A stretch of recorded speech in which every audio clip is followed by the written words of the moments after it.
की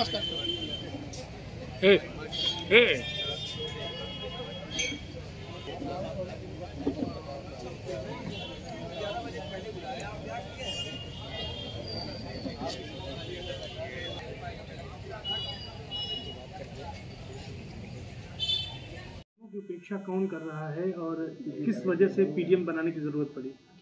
देखिए 2014 देखिए, 17 देखिए, 19 देखिए, 22 देखिए, पूरा का पूरा मुसलमान पिछड़े दलित एक लाइन में खड़े होकर के इस मुहिम के साथ कि भारतीय जनता पार्टी को हराना है, विपक्ष की साथ दिया। लेकिन क्यों नहीं हरा पाए? इसलिए नहीं हरा पाए कि इसका उदाहरण आपको इतिहास में मिल जाता है कि सिराजुद्दौला की जो 18,000 वाली सेना थी, वो 150 ब्रिटिश सेना से हार गई। और इसलिए हार गई 350 सैनिकों से, क्योंकि वहाँ पर उनका जो सेनापति था मीर जाफ़र, उसने सौदा कर लिया 18,000 सैनिकों का, और बिना लड़े वो हार गई सेना।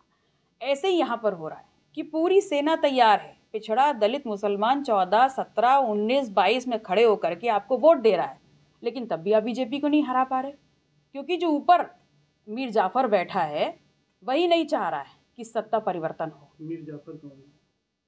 मुझे लगता है कि आप इतने समझदार हैं कि आपको समझ में आ रहा है कि मीर जाफ़र कौन है। लाल टोपी वाले कौन? सवाल किसी भी टोपी को देख लीजिए, जो भारतीय जनता पार्टी को हराने की कोशिश कर रहे हैं और कह रहे हैं कि हम हराएंगे, लेकिन मैं पुख्ता तौर पे कह सकती हूँ कि ये जेल और बेल वाले लोग कभी बीजेपी को नहीं हरा सकते। अगर बीजेपी को कोई हरा सकता है तो वो आम आदमी ही हरा सकता है, जो ईमानदार है और 2 जून की रोटी कमा रहा है, और जिसको एहसास है इस बात का कि कैसे उसके हक और हुकूक को छीना जा रहा है। तो मुसलमानों की बात करने से क्यों अखिलेश जी पीछे हटते हैं, क्यों बात नहीं करते? देखिए वो कंफ्यूज्ड है।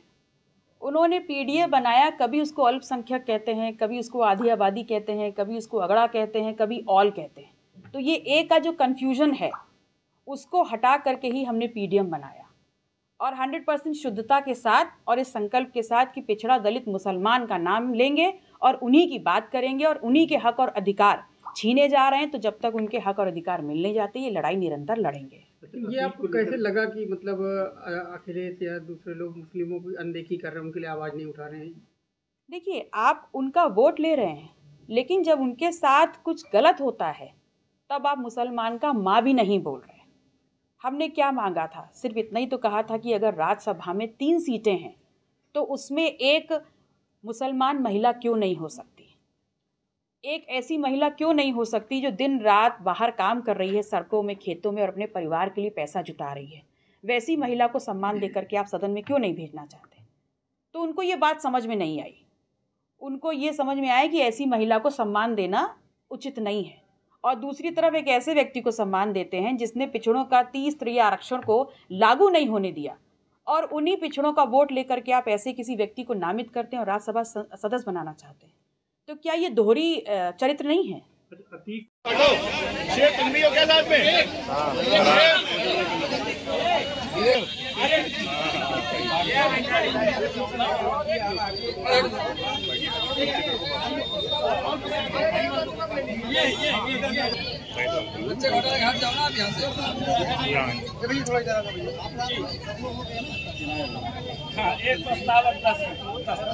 मेरा ये मानना है कि अतीक जी जो हैं वो एक बहुत ही कर्मठ और जुझारू कार्यकर्ता रहे अपना दल के। बहुत पुराना संबंध रहा, और उन्होंने ताउम्र जनप्रतिनिधि थे या नहीं थे, ताउम्र पिछड़े दलित और मुसलमानों के लिए संघर्ष किया। और ज़ीरो टॉलरेंस वाली इस सरकार में उन्हें पुलिस कस्टडी में बेदर्दी से उनकी हत्या कर दी जाती है, और वो लोग जो मुसलमानों की रहनुमाई करने का दावा करते हैं उनके मुंह से एक शब्द नहीं निकलता है। तो क्या ये दोहरी मानसिकता नहीं है? क्या आप सिर्फ उनको मुर्गी नहीं समझ रहे हैं कि पूरा का पूरा मुसलमान का वोट तो ले लो, लेकिन उनके लिए बात ना करो, उनके हक और अधिकारों की लड़ाई ना लड़ो सड़कों पे? लेकिन प्रतीक को तो कई मामलों में कन्विक्शन भी उनके ऊपर हुआ था, अपराधी भी थे जनप्रतिनिधि के साथ साथ। देखिए कोर्ट ने अपराधी सिद्ध किया, ये सिक्के का एक पहलू है, लेकिन दूसरा पहलू ये भी था कि उसी जनता ने उनको जनप्रतिनिधि भी बनाया अपना वोट दे करके। किसी भी तरीके से, चाहे ज़ीरो टॉलरेंस की सरकार हो या ना हो, लेकिन किसी भी तरीके से पुलिस कस्टडी में उनकी हत्या जायज़ नहीं है। ये समाज के ऊपर, ये किसी भी समाज के ऊपर एक मतलब ऐसा अटैक है जो उसको अंदर तक तोड़ देता है। सदन में लेकिन अखिलेश ने आवाज़ तो उठाया था उनके लिए। देखिए, अतीक जी के लिए सदन में जब आवाज़ उठी उस वक्त अतीक जी पुलिस कस्टडी में थे, लेकिन उनकी डेथ के बाद उनके इस ज़ीरो टॉलरेंस की सरकार की जो कस्टडी में जो अटैक हुआ उसके बाद मुसलमानों के वोट का क्लेम करने वाले किसी भी नेता ने कुछ भी इस बारे में नहीं कहा, ना सदन के बाहर, ना सदन के अंदर, ना सड़कों पर। यानी मौत के बाद किनारा कर लिया। बिल्कुल किनारा कर लिया। आप इसको लेकर भी जनता के बीच जाएंगी जो पार्टियों ने किया अतीक के साथ? देखिए, मैं ये मानती हूँ कि ये न्यायपालिका का काम था, लेकिन जिस प्रकार से पुलिस कस्टडी में उनकी हत्या हुई ये नहीं होनी चाहिए थी।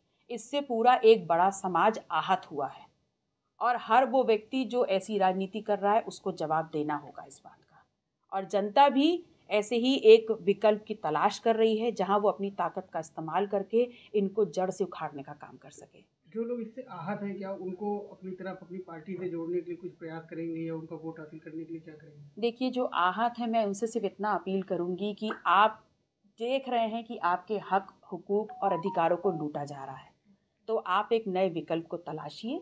सिर्फ दरी बिछाने का काम मत करिए और सिर्फ किसी के लिए वोट बैंक बन के मत रह जाइए। आपके भविष्य का सवाल है, लड़िए, सामने खड़े होइए।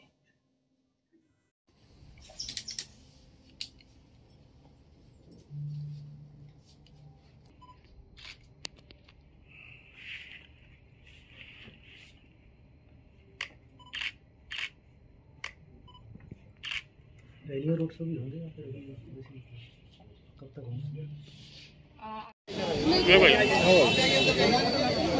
भैया थोड़ा आगे, अरे प्रत्याशी जी महिमा जी थोड़ा इधर हुई, ये बीच में महिमा तो भाई नहीं कर दूंगा पंकज। मैडम विक्ट्री कर लीजिए आप जी, बहुत बढ़िया।